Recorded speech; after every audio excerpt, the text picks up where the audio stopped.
Vamos a escuchar ahora al doctor Marcelo Marmer y a la doctora Mariel Greco. Adelante.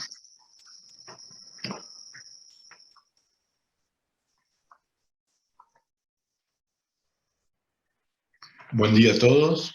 Espero que les interese este tema que hemos titulado Trastornos somatomorfos.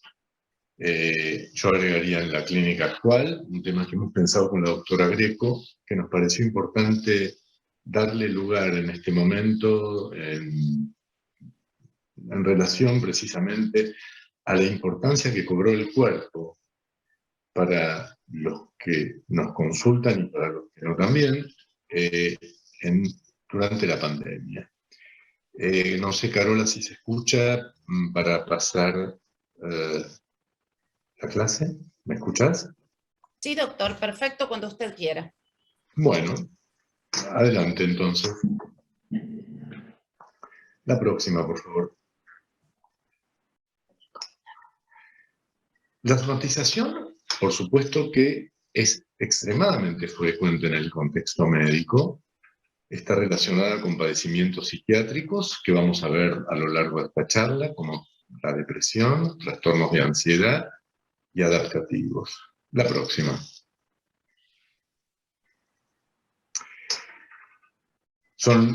Trastornos somatomorfos son los síntomas físicos que sugieren una condición médica general, pero que no son explicados completamente por una enfermedad física ni por los efectos directos de una sustancia en el organismo.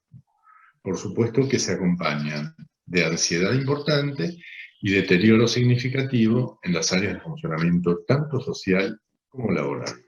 La próxima.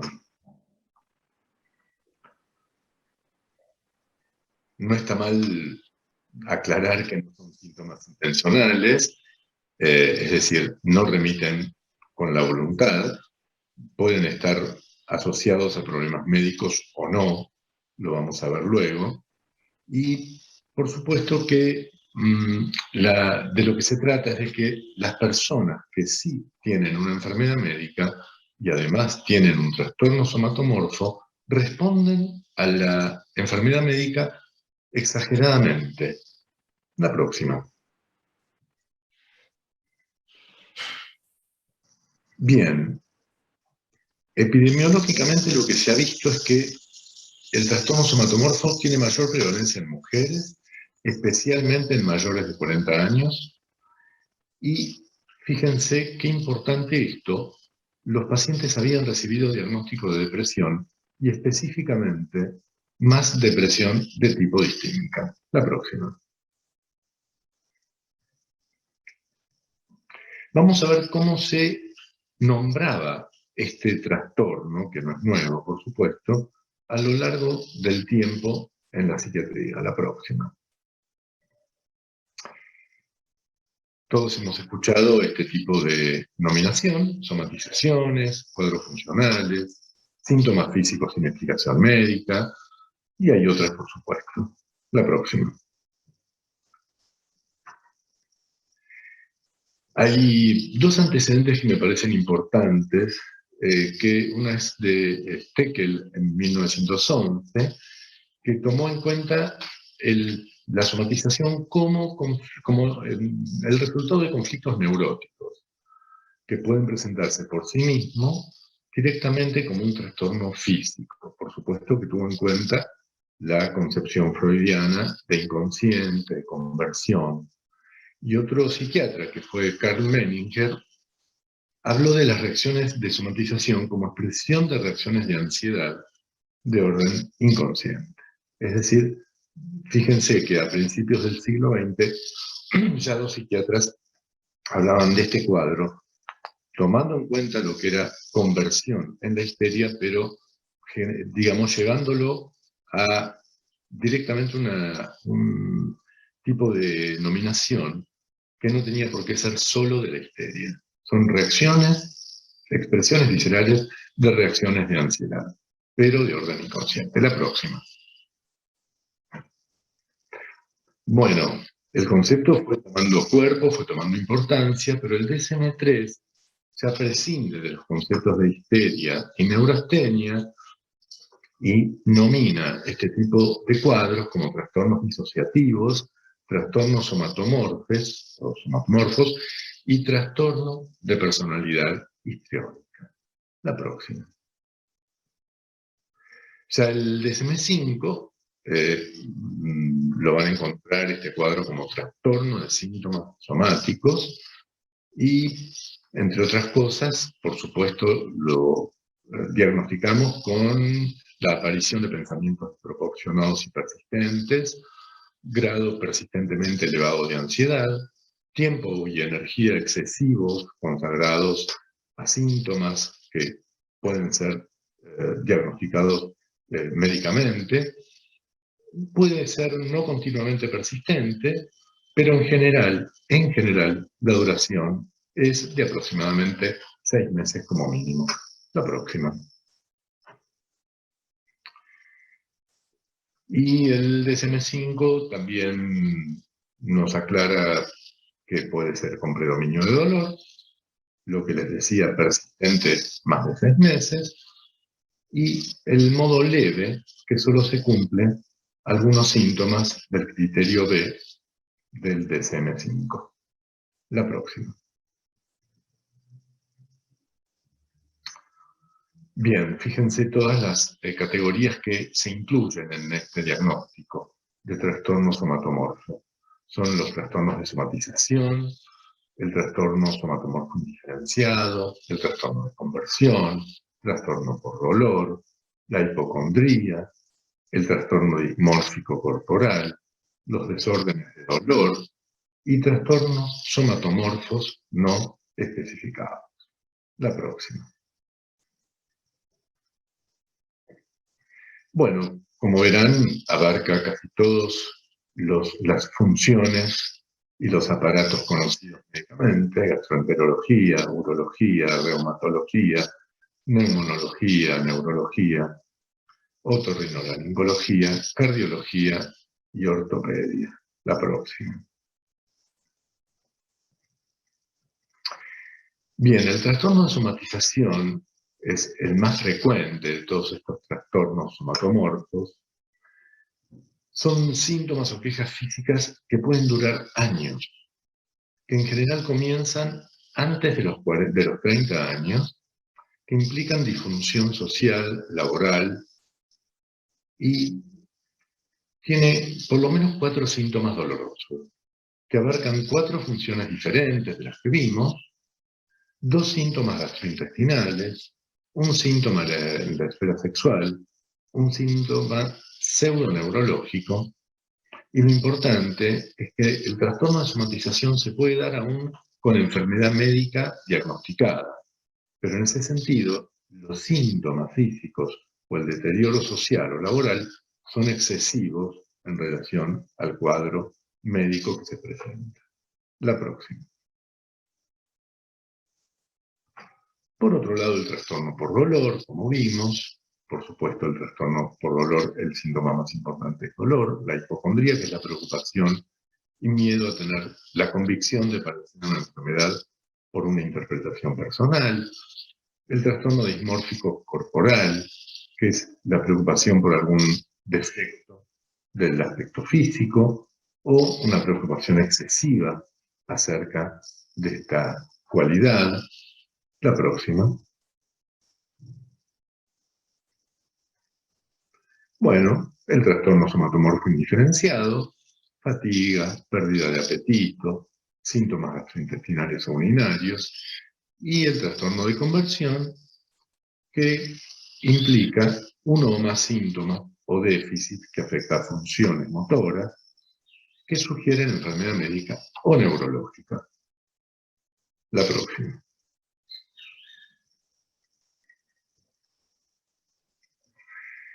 Bien, lo que les decía antes, el trastorno de somatización es el más importante, es el más presente. Y son las molestias físicas que no se pueden explicar mediante factores físicos o enfermedad médica, producen demanda de asistencia médica o deterioro funcional significativo y afectan a múltiples sistemas del organismo. La próxima. Bueno, estos son las somatizaciones más comunes: el síndrome de intestino irritable, el dolor pelviano crónico, la fibromialgia, cefalea tensional, acúfenos. Bueno, todo lo que tienen en la diapo es lo que más se presenta. La próxima. Por supuesto que lo que genera en el médico muchas veces es la insistencia en buscar el origen y dar un diagnóstico, cosa que es imposible desde la disciplina médica, y eso genera sensación de inefectividad, frustración e inclusive antipatía. Esto afecta directamente la relación médico-paciente porque los pacientes no ven resultados y el médico no puede dar ninguna respuesta favorable. La próxima. Fíjense qué importante, casi la cuarta parte de las consultas en atención primaria tienen que ver con este cuadro de somatización específicamente. Casi la cuarta parte de las consultas en atención primaria. Por supuesto que estos pacientes, como dijimos, sufren discapacidades, disminuyen la calidad de vida, pero además tienen la desventaja de que son refractarias, como dijimos, a cualquier tratamiento médico que se quiera implementar. La próxima.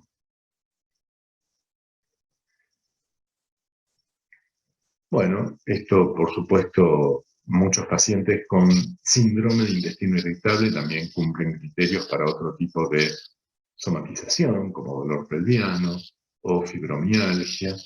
Es decir, el cuadro combina diferentes afecciones posibles en varios sistemas del organismo. La próxima. Bien, esto nos pareció muy importante con la doctora Greco aclararlo. Fíjense las asociaciones psiquiátricas con síndrome de somatización.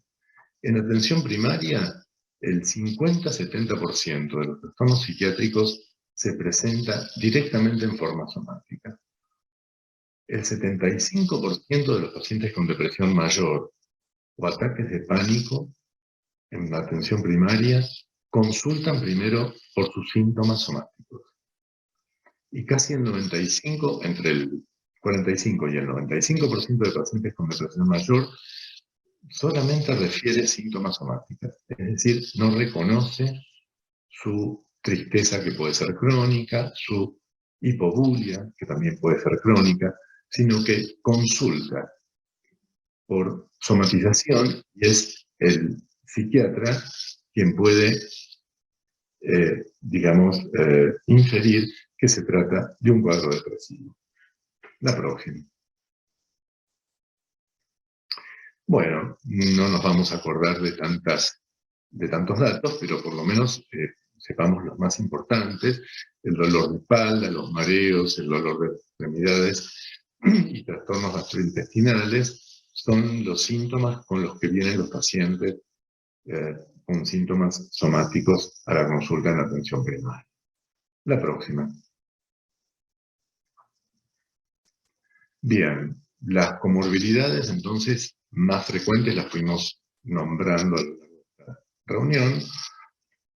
En algunos estudios hay una relación lineal con la morbilidad actual como con la de toda la vida, especialmente con síntomas de depresión y ansiedad. Es decir, estos cuadros, ansiedad y depresión, no son cuadros que se inauguran con la somatización, sino que ya están presentes a lo largo de la vida en muchos de estos pacientes que consultan a partir de la somatización. La próxima. Bien, el trastorno depresivo mayor, la distimia, como dijimos, el trastorno depresivo no especificado, la ansiedad generalizada, el trastorno por angustia, el trastorno de adaptación, tienen la comorbilidad psiquiátrica más importante con la prevalencia de somatización. La próxima. Vamos a ver especialmente trastorno somatomorfo y depresión. La próxima, por favor.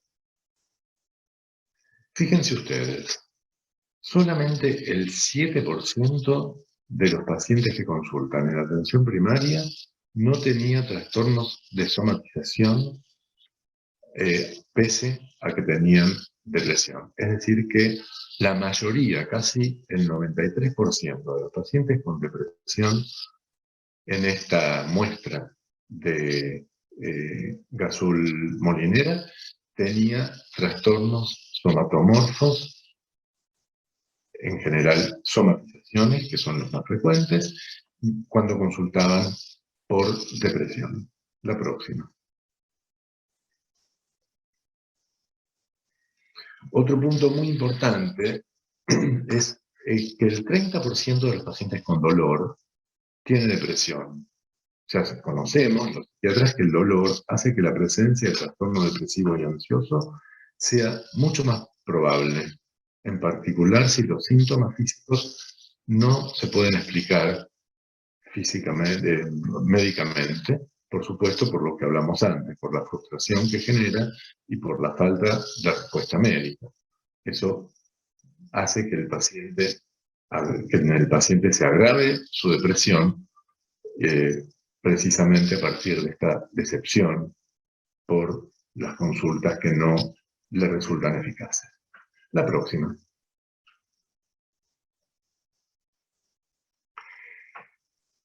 Por otro lado, nos pareció muy importante comentar que, según este estudio, 3 síntomas somáticos como dolor de espalda, vértigo y dolor abdominal, encontrados en exámenes de salud, fueron factores de riesgo significativos para una depresión o para presentar una depresión en el año siguiente. Fíjense qué interesante como cuestión preventiva, ¿no? Cuando un paciente tiene dolor de espalda o vértigo o dolor abdominal, no decirle, bueno, usted no tiene nada, váyase, no haga otra cosa, distráigase, etcétera, ¿no? No es así. Este paciente, si no encuentra respuesta, es probable que el año siguiente tenga un cuadro depresivo. La próxima. Bien, con esto concluyo esta parte de la exposición y le doy la palabra a la doctora Greco. Muchas gracias.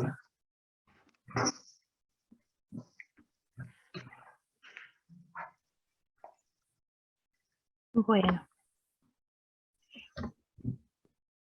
antes que nada, muchas gracias a todos por compartir esta mañana con nosotros. Muchas gracias en Patagonia y por supuesto a todos los que hacen posible que podamos estar con ustedes. Y un agradecimiento muy especial al plantel de Fundopsi y muchas felicitaciones por estos 30 años, de los cuales 20 estuve como participante en las jornadas y ahora tuvieron la generosidad de invitarme para que pudiera estar acá con ustedes y compartir algo, por lo menos de la práctica, que me parece interesante compartir y debatir. Así que bueno, les agradezco la generosidad a todos de poder compartir esta mañana con ustedes.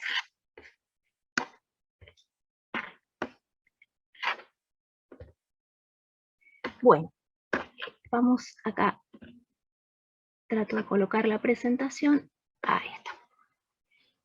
Bueno, esta presentación un poco se relaciona con lo que venía comentando recién Marcelo sobre los trastornos somatomorfos y la importancia del cuerpo, ¿sí? Y digamos, la importancia del cuerpo, de nuestra mente y de esta interacción entre mente y cuerpo. Y también tiene que ver un poco con lo que nos comentaba Roberto sobre la incertidumbre, sobre la resiliencia, sobre la sabiduría. Para eso me gustaría comentarles un caso, primero, les voy a comentar un poquito cómo se presenta esta paciente, y después pensar juntos justamente en esta forma de presentación y a veces cómo nuestra capacidad, ¿no es cierto?, de manejo de determinadas situaciones, a veces puede influir o no, o nuestra resiliencia puede influir o no en esa forma de presentación, ¿no? Y en esta interacción entre lo que es nuestra mente y nuestro cuerpo. Les cuento este caso, que es el caso de Olga, que es una mujer de 45 años, argentina, soltera, sin hijos, que vive con su pareja, tiene estudios terciarios completos. Ella trabajaba en tareas administrativas hasta hace más o menos 8 años. Hace 3 años tiene un accidente laboral. A raíz de ese accidente laboral deja de trabajar. ¿Sí? Un accidente laboral en el cual ella tiene un traumatismo, estaba ligado justamente a su situación laboral, estaba trabajando, y en ocasión del trabajo ella tiene este accidente y deja de trabajar. A partir de ese momento en el que ella deja de trabajar, comienza con una serie de manifestaciones, digamos, con un cuadro, con manifestaciones psicopatológicas, que les voy a comentar ahora. Como antecedentes clínicos, ella trae un cuadro, además de lo que es, digamos, de las manifestaciones psicopatológicas. El cuadro clínico que ella describe es un cuadro caracterizado por poliartralgias, mialgias, refiere también a antecedentes de hernia hiatal, alteraciones digestivas con un diagnóstico de colon irritable. Ella también recibe el diagnóstico de fibromialgia, superpuesto o solapado con otro diagnóstico, y refiere intensa fatiga y astenia.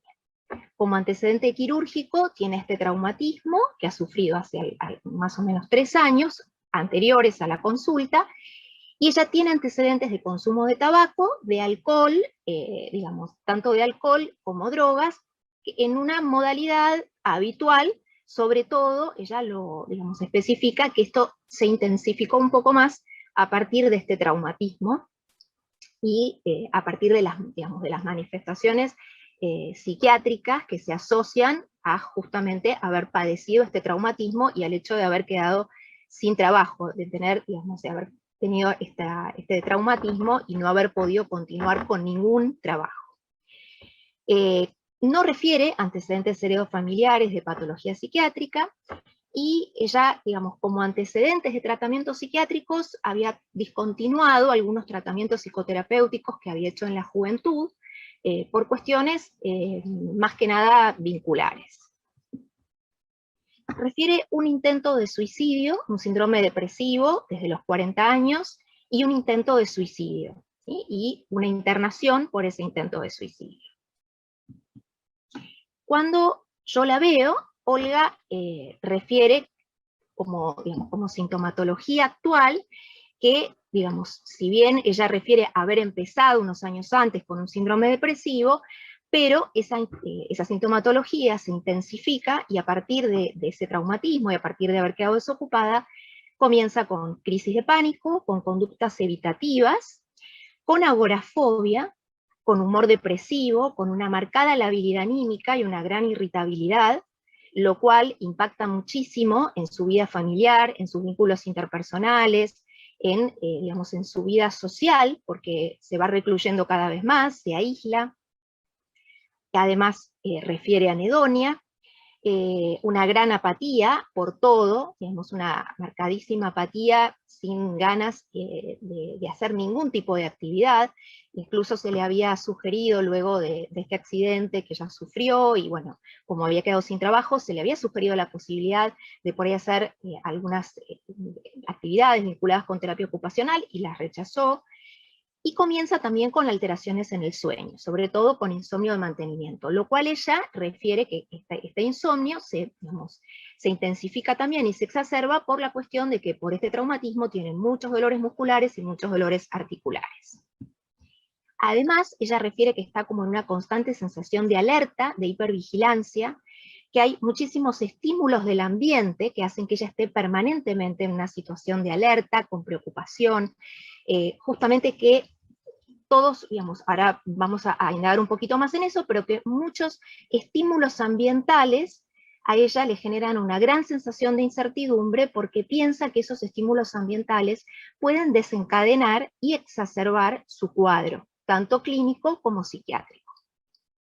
Y refiere además alteraciones cognitivas, sobre todo dificultades en atención y memoria, que es algo más que ella dice que justamente es lo que le impide volver a trabajar o retomar un trabajo o comenzar o retomar alguna actividad académica, ¿sí? Sobre todo por la parte clínica, pero también por la parte cognitiva. Presenta justamente marcadas dificultades en el área interpersonal, laboral y académica, y digamos, gran parte de lo que le pasa, de lo que le sucede, lo atribuye a ese accidente laboral, ¿sí? Que en realidad, digamos, por otro lado, desde el punto de vista clínico y traumatológico, los profesionales que la atienden entienden o opinan que esas manifestaciones que ella tiene no se justifican, digamos, o si bien ha tenido algunas complicaciones clínicas, esas complicaciones somáticas no terminan de explicar la magnitud de su cuadro de dolor, ni la magnitud de las alteraciones y de la impotencia funcional que ella refiere. Al examen semiológico, Olga en la primera entrevista está lúcida, está orientada, sí se la observa hipoproséxica, con algunas fallas mnésicas, sin alteraciones sensoperceptivas, sí se observa que tiene cierto retraso, digamos, se la observa como cierta bradipsiquia, cierto retraso en el ritmo del pensamiento, con un curso bastante rígido y perseverante, sobre todo asociado a la repercusión de sus manifestaciones clínicas, en la repercusión de ese traumatismo y cómo eso ha impactado en su vida, ¿sí? Es como que está constantemente con esa ideación y eso es de alguna manera lo que la traba y lo que le impide poder, digamos, moverse de esa idea. Y desarrolla como ideas sobrevaloradas en torno a los peligros que existen en el ambiente y que la pueden perjudicar en lo físico y en lo psicológico también. Presenta humor depresivo, anedonia, apatía, hipobulia, mucha retracción social, casi no tiene relación con familiares salvo con su pareja y la hija de su pareja, y tampoco tiene relación con amigos, con compañeros de trabajo o con otras personas allegadas, ¿sí? Muy poca capacidad justamente de socializar, ¿no? Un poco contrariamente a lo que nos contaba Pino. Se la observa muy irritable, con gran labilidad anímica, y su juicio impresiona conservado. A nivel de personalidad se la observa con rasgos muy perfeccionistas y rasgos dependientes, sobre todo en sus relaciones, en su patrón de vínculos interpersonales, y nos surge el primer interrogante de cómo encuadrarla, qué diagnóstico pensar frente a estas manifestaciones, tanto psiquiátricas, psicopatológicas, como a este cuadro clínico, ¿sí? En la cual, digamos, hay componentes que, si bien existen a nivel clínico, pero no terminan de explicar la magnitud del dolor y del impacto que esta persona siente justamente en su cuerpo, y siente también a nivel de su estado psíquico. Como posibles diagnósticos, si bien ella ya trae un diagnóstico, pero como posibles diagnósticos diferenciales se piensa en algún trastorno afectivo, como decía recién Marcelo, que suele estar asociado a síntomas somáticos, como por ejemplo trastorno depresivo mayor o distimia. Se piensa en trastorno de ansiedad por estas crisis de pánico, o trastorno de ansiedad generalizada, o fobia, ¿sí? Fobia específica o fobia social, también muy asociados, y digamos que es bastante frecuente la comorbilidad justamente con trastornos somatomorfos. Se piensa en un trastorno adaptativo con estado de ánimo mixto, justamente por la cuestión de que una de las cosas que gatilla o que exacerba esto es este traumatismo que ella tiene, este accidente laboral y su posterior desocupación. En algún momento se le ha dado un diagnóstico de fibromialgia y de síndrome de fatiga crónica por esta cuestión de la fatiga, de las alteraciones cognitivas, de este antecedente de traumatismo. Se piensa también como comorbilidad del síndrome de intestino irritable, un poco en la idea que comentaba recién Marcelo, de todas las comorbilidades que se asocian justamente en el trastorno de síntomas somáticos, y en un momento también se piensa en un trastorno facticio o simulación. El trastorno facticio se piensa en algún momento por esta cuestión de su personalidad, y también se piensa en simulación por una cuestión laboral y legal, justamente por una cuestión también bastante reivindicativa y querellante de ella hacia el lugar de trabajo, que fue donde sucedió este accidente. Pero una consideración no menor, ¿sí? Y que la dejé un poquito para el final para comentar y compartir con ustedes, Olga en esa consulta, y esto es previo a la pandemia, este caso es del 2019, Olga usa barbijo y llega a la consulta con barbijo.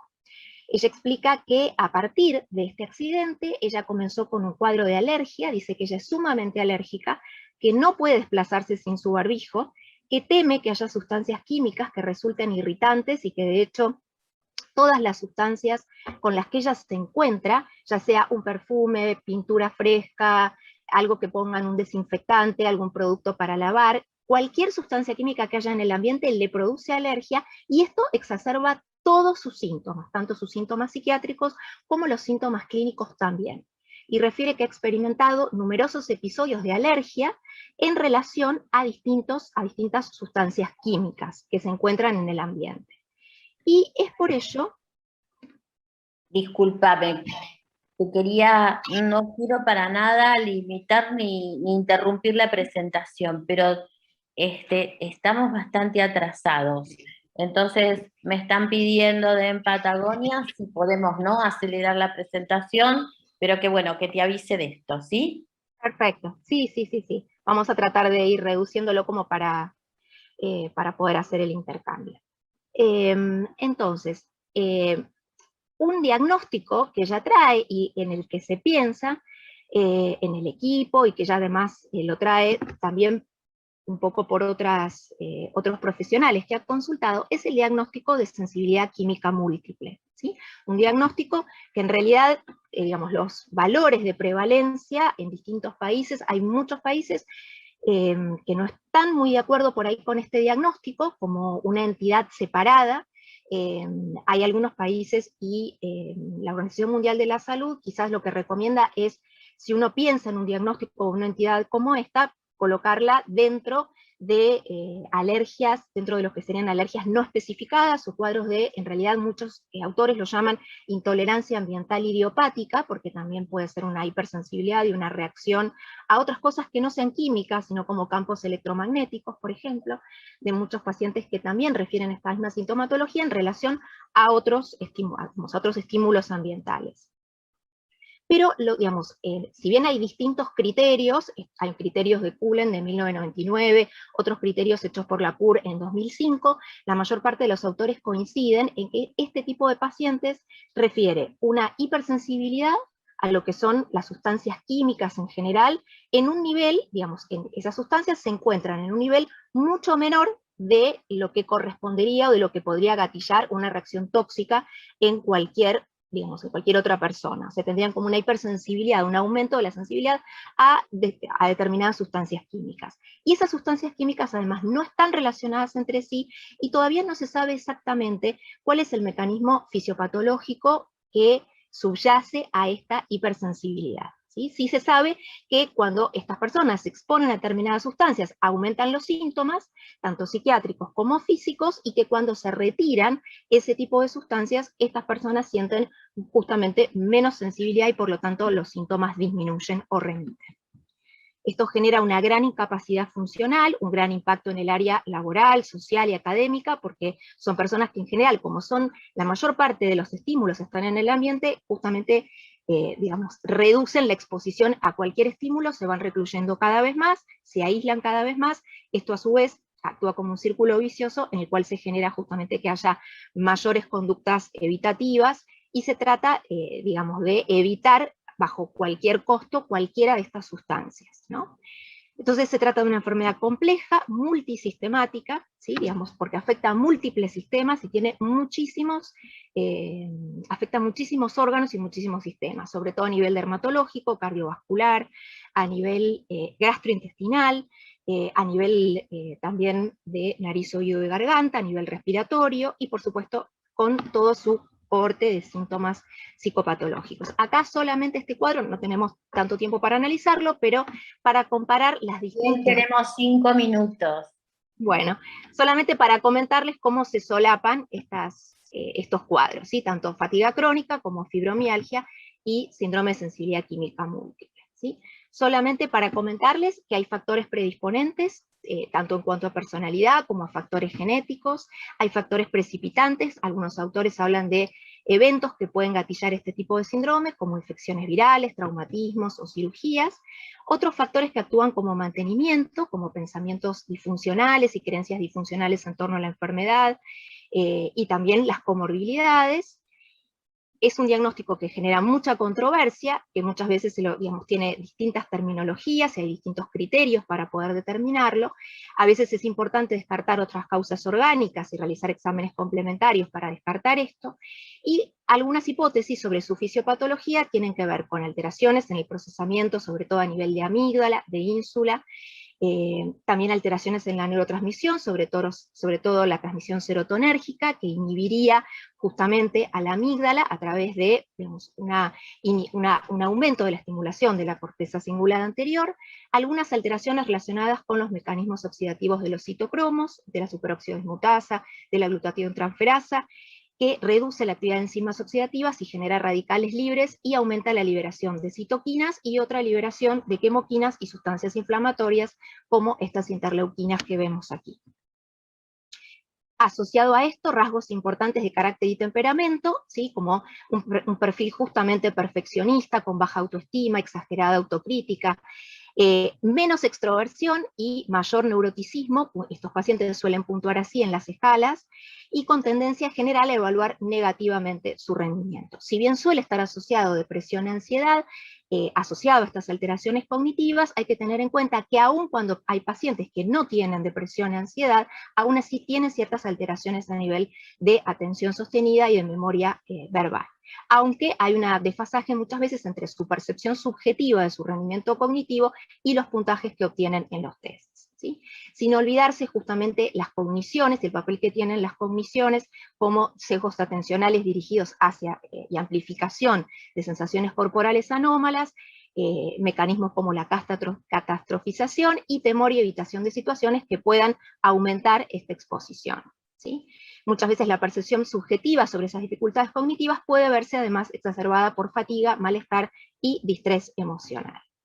Con respecto al tratamiento, solo les cuento que Olga estaba en tratamiento con duloxetina, pregabalina y zolpidem, y como pautas de abordaje, y con esto voy por ahí un poquito cerrando la presentación, que sé que estamos con poco tiempo, pero sí hay pautas generales que podemos otorgar y pensar para este tipo de pacientes, un abordaje psicoterapéutico que implique abordar este patrón de creencias y entender esta enfermedad como algo funcional, no simplemente como la ausencia de enfermedad, como comentaba Marcelo recién, y sí un enfoque farmacológico integrado con esta cuestión psicoterapéutica que permita una mejor calidad de vida. Bueno, muchísimas gracias.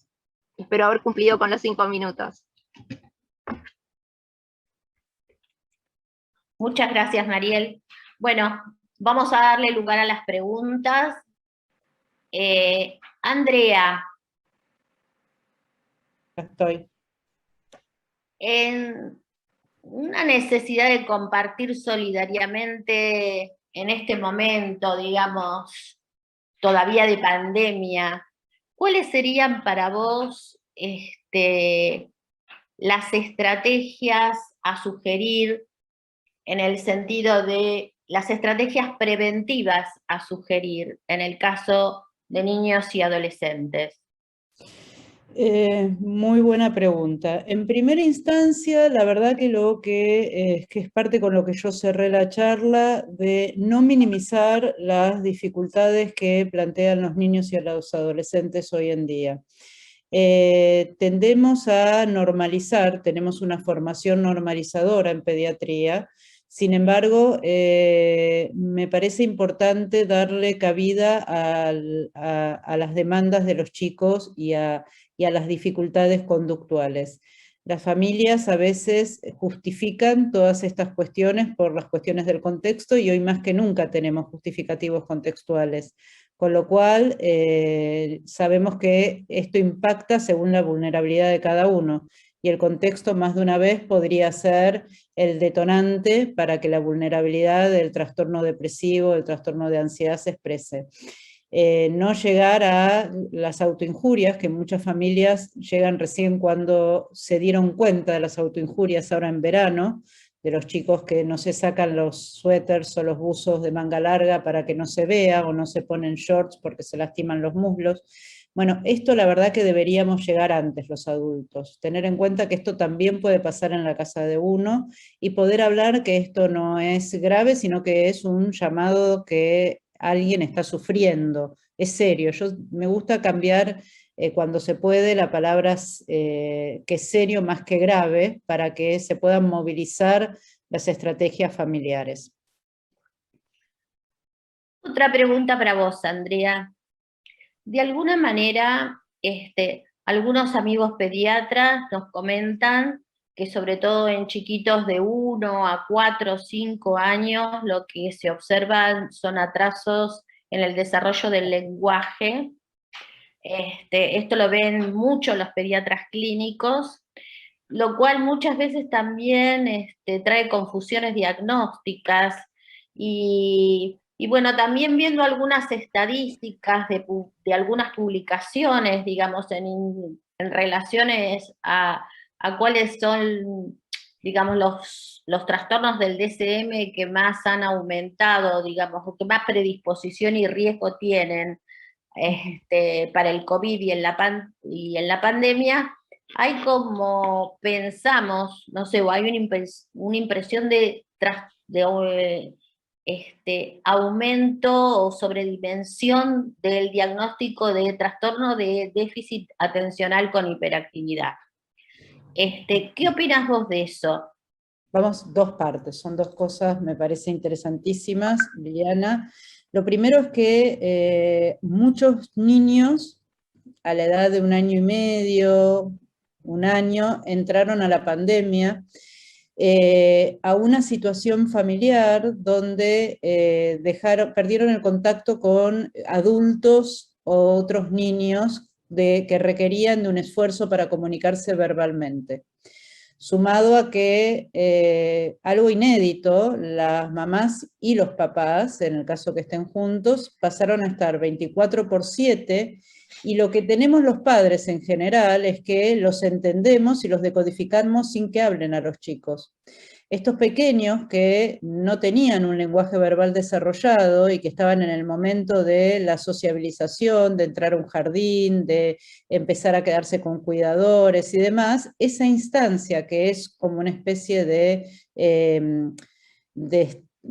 necesidad de empezar a expresarse verbalmente, porque si no el contexto no te entiende, no la han tenido, y los padres, para facilitar, para hacer más rápidas las cuestiones, los adivinaron. Es por eso que en el verano pasado tuvimos un aluvión de consultas de niños con retraso del lenguaje, y con la expectativa angustiosa de la familia si no estábamos en presencia de un trastorno del espectro autista. Y muy por el contrario, la gran mayoría de esos chicos, posiblemente con una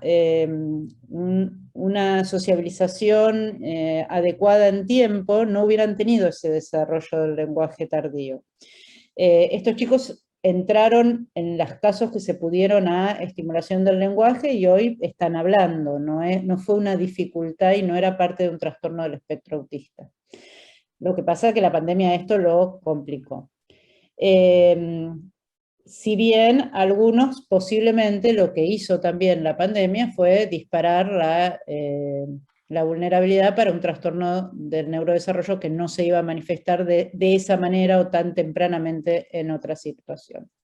Esto por un tema. Con respecto al trastorno por déficit de atención, la verdad que cuando uno mira las estadísticas, en realidad el trastorno por déficit de atención, la prevalencia mundial es 5%. Estamos muy lejos de esa prevalencia mundial nosotros, en nuestro país y en el mundo.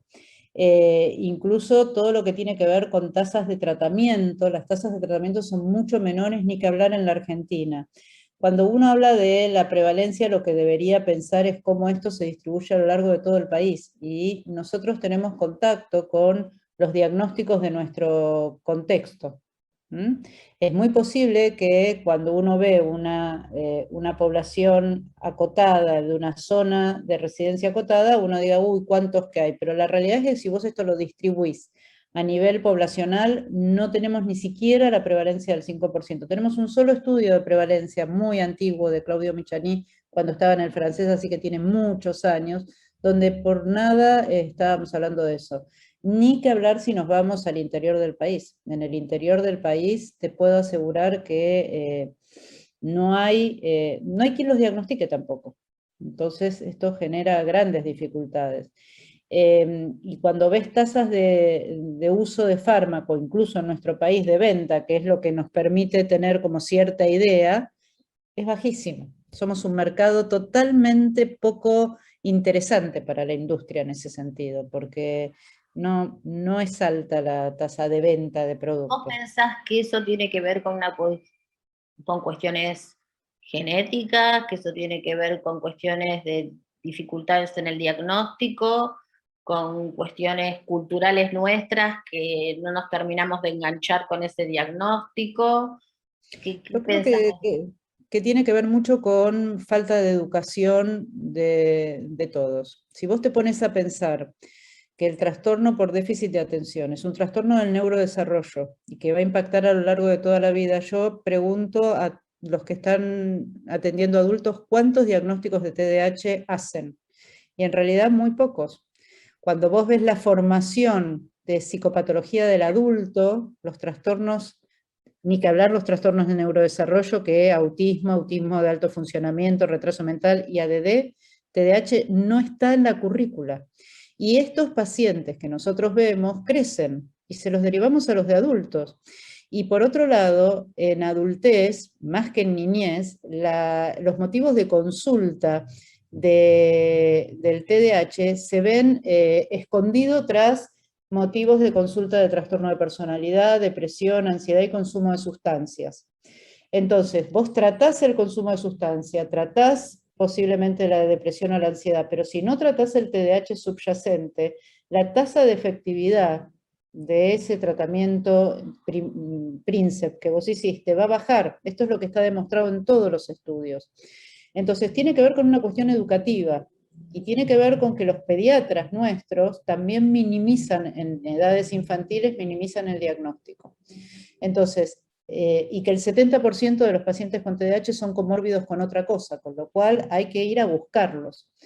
Y yo hace muchos años que planteaba que el TDAH tiene que estar en la currícula del psiquiatra de adultos. No puede quedar en la currícula del infanto, porque la verdad que somos, salvo algunos colegas que siguen haciendo, yo no veo un adulto mayor ni uno mayor de 16, pero ni que me obligues, porque no es mi target. Ni te digo, cuando me llaman, me dicen, tengo un paciente de 30 TDAH, ¿lo podés ver? No sé hacer la semiología, me formé en infanto yo. Entonces, ahí es donde me parece que hay que educarnos entre todos y desmitificar que no es un problema no es una venta de la industria el TDAH, es un trastorno del neurodesarrollo. Bueno, muchísimas gracias, Andrea. Un lujo Gracias. tenerte con nosotros. Un placer que me hayan invitado porque son un Muchas norte en psicofarmacología desde siempre para todos. Roberto, una pregunta. ¿Nos puedes explicar un poco más qué es eso de la sorpresa esperada? Sí, me sorprende la pregunta, pero la verdad es que la esperaba.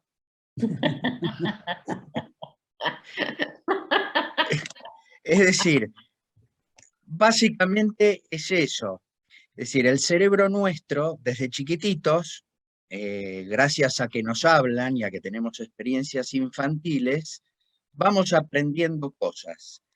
Y nuestro cerebro, en esta teoría, va aprendiendo a graduar cómo nos bancamos lo que aprendemos. El chico aprende esto que yo decía, del agua caliente, por ejemplo, que es caliente, que es frío. Y uno en algún momento incorporó y aprendió que la canilla que dice caliente la va a abrir y va a salir agua caliente. En general uno mete primero la mano, no se mete directo abajo del agua porque se puede quemar.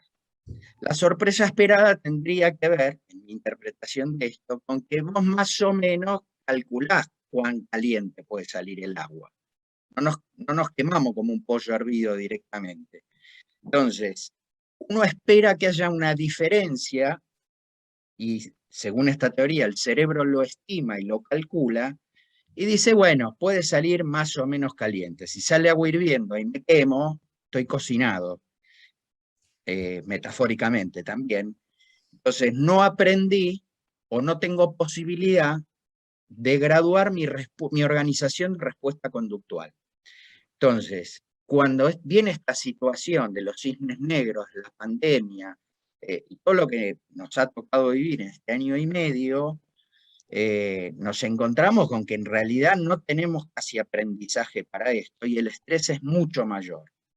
A esto se refiere la sorpresa, entre comillas, esperada, porque si es sorpresa no es esperada, es a propósito, entiendo yo, que han elegido este término, o un poco yo lo traducí también del inglés así, en el sentido que, bueno, nos bancamos, podemos tolerar cierta diferencia con lo que yo aprendí, con lo que yo creo que va a pasar, cierta diferencia tolero. Ahora, si es mucho mayor o no tengo referencia, ahí mi sistema está mucho más alterado. Tiene que ver con eso. Gracias, Roberto.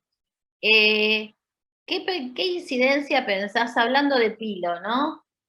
De tu paciente, ¿qué importancia le das al tema, podemos decir, de la experiencia y la sabiduría en relación a este tema de la incertidumbre? Bueno, un poco la pregunta que en realidad que yo me hago es esa, ¿no? Todo esto que yo revisé tiene como un sesgo y estrictamente muy neurobiológico.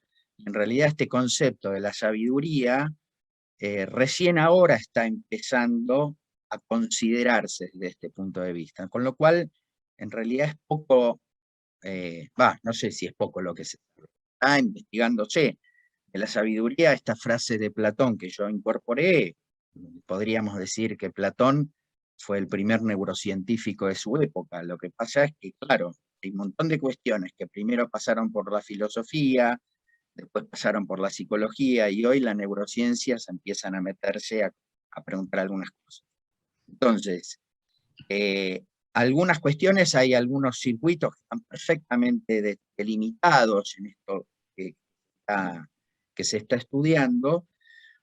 Ahora, es muy discutible incluso qué se considera sabiduría. Si uno empieza a leer, bueno, no, es inabarcable todo el concepto, pero por eso yo traté de sintetizarlo con una definición que era con esta capacidad de encontrar una respuesta adecuada al contexto a un problema humano complicado, pero que sea medianamente satisfactorio. Lo que yo no sé, y lo que me pregunto y que traigo para discutir, es cuánto de estos aprendizajes o estas intenciones o estas cosas que yo advierto en Pilo de esta cuestión social, moderan o son capaces de moderar la respuesta neuroendocrinológica. Yo no lo sé, esto es lo que yo, después de ir leyendo y buscando y mirando el caso y algunas cosas, me termino preguntando esto, ¿no? Digo, me parece que a Pilo, su experiencia, su sabiduría de vida, su capacidad de empatizar y a él le hace bien y le ha permitido mejorar, aún en pandemia, con ciertos estímulos, acompañamiento, aún con el escitalopram y con una cantidad de cosas, sentirse mejor. Aún sabiendo esto. Y además hace una propuesta muy esperanzadora, lo cual sí. Es interesante. Interesante y me parece que eso hace a su resiliencia, ese optimismo, coincido con vos, hace también a un factor de resiliencia, ¿no? Que creo que resiliencia no quiere decir que alguien no pueda tener un síntoma o no se vea afectado de alguna manera, sino que es la capacidad de, bueno, pese a eso, seguir adelante. Me parece que en eso, bueno, a mí me parece Pilo es un ejemplo, ¿no? Realmente me sorprendió cuando en el medio de la entrevista sacó la bolita de vidrio y me dice, no, acá está la bolita, yo sigo con la bolita de vidrio. La verdad me parece, y si no eso no es la resiliencia ¿dónde está, no? Bueno, gracias Roberto, hermosísima clase, buenísima. Gracias, muchas gracias. Marce, acá hay una pregunta que a su vez a mí me genera otra pregunta. Hay una pregunta que tiene que ver que dice, ¿hay datos sobre la somatización en la psicosis?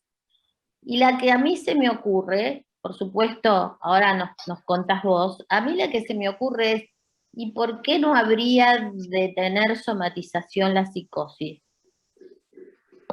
Bueno, gracias Lili por la pregunta.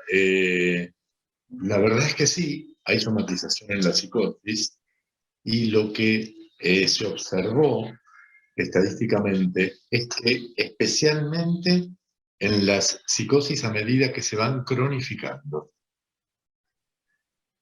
Es esperable, ¿no? Porque por supuesto que la productividad psicótica es más común en la juventud, ¿no es cierto?, cuando se desencadena la psicosis, y es esperable que cuando deja de producir síntomas clásicos de la psicosis, aparezca otro tipo de sintomatología, y lo que se ve precisamente es eso, que en la medida que se va cronificando, aparecen somatizaciones. Acá hay otra pregunta que tiene que ver con qué relación hay entre el trastorno somatomorfo con el dolor y la fibromialgia. Ah, muy buena. Sí, la vi en el chat esa pregunta, muy importante. El criterio actual, y en eso, digamos, yo respeto lo que hace el DSM-5, que es no incluir la fibromialgia en el trastorno somatomorfo, y yo lo respeto y estoy plenamente de acuerdo con esa clasificación. Desde mi punto de vista, la fibromialgia es una enfermedad neurológica. Lo podemos discutir, pero yo creo que es una enfermedad que tiene que ver con directamente la neurotransmisión. Inclusive puedo decir que en la fibromialgia hay investigaciones que han encontrado hasta 90 polimorfismos en el ADN, y en ese sentido esto apoya más la teoría de que es una enfermedad neurológica. Y de hecho es una enfermedad que se ha visto a lo largo de las generaciones. Es muy probable que sea una enfermedad hereditaria, por eso los estudios genéticos. Gracias, Marcelo. No, al contrario, Lili, gracias a vos. Bueno, y Mariel, me toca apurarte, ¿qué voy a hacer? No es mi deseo, pero bueno. Quedé ahí. Pregunta que me puedo aceptar. Escúchame, hay una pregunta acá que habla sobre cuáles son las comorbilidades más frecuentes del síndrome de sensibilidad química múltiple. Sí. En la parte psiquiátrica, como les dije, trastorno depresivo mayor y trastorno distímico dentro de trastornos afectivos. En los trastornos de ansiedad también se ha visto crisis de pánico, trastorno de pánico, trastorno de ansiedad generalizada y fobia social. Serían las más comunes dentro de trastornos de ansiedad y trastornos afectivos. Pero también es muy frecuente la comorbilidad con abuso de sustancias, justamente por esta cuestión de lo que un poco traía a colación el caso, ¿no? Eso es bastante frecuente, alteraciones en el sueño, por supuesto, aunque en realidad, digamos, van unidas, también, digamos, está dentro de los criterios, justamente, las alteraciones en el sueño, y las alteraciones también en la concentración. Muchísimas gracias, Mariel. Bueno, la verdad, hermosísimo bloque, un lujo estar con ustedes nuevamente. Muchísimas gracias, Andrea, y ojalá que te podamos tener pronto otra vez, el año que viene, compartir. Nosotros tenemos y nos debemos cuestiones que tengan que ver, tenemos pendientes cuestiones que tengan que ver con los niños y adolescentes en la fundación. A disposición para lo que deseen. Bueno, fuerte Saludos, Andrea. a todos los integrantes. Gracias, Marce. Vamos a hacer un break de 10 minutos, para escuchar al fundador y maestro. Gracias. Nos vemos en un rato. Gracias a todos.